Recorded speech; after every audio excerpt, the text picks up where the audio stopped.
Member for Halifax Needham. Mr. Speaker, my question is for the Minister of Health and Wellness. In January, Order, please. The honourable member for Halifax Needham.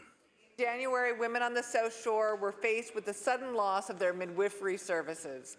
But really, the Department of Health and Wellness should have known that the collapse was coming, because before its suspension, the South Shore practice was turning away as many as 10 women seeking care each month. Registered midwife Leslie Niblett was on call 24/7 for 8 months without relief before she had to take a leave from her position back in October, which created the domino effect that forced the other midwife to take a break as well.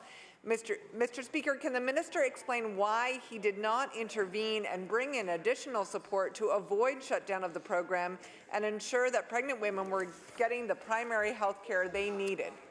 The Honourable Minister of Health. Thank you, Mr. Speaker, and I thank the member for bringing the question to the floor of the House. I think it's important, Mr. Speaker, to recognise that the work of the midwives that were being provided, not just on the South Shore, but indeed in the Metro Central region as well as Antigonish, is valued work, Mr. Speaker, valued by the government, valued by those women and families receiving the care and services being provided.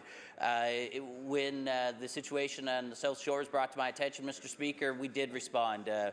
We responded by expanding the complement there, posting additional position to bring the complement not just on the South Shore but also in Antigonish to ensure that these services are continued and sustainable.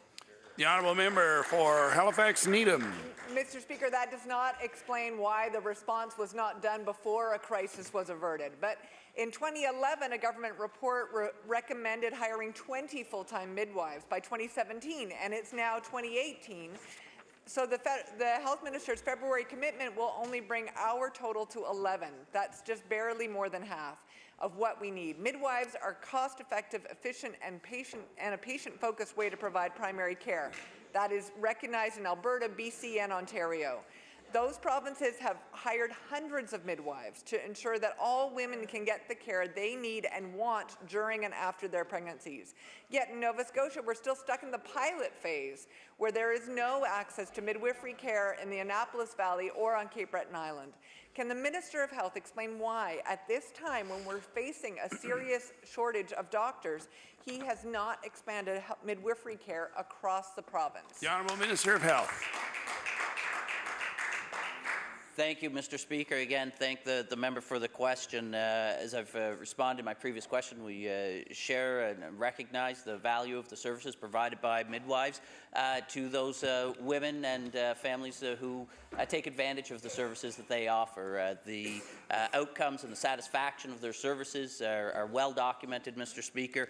That's why we expanded the complement of midwives. The NSHA has added additional complements at the practices on the South Shore as well as in Antigonish back in February, Mr. Speaker.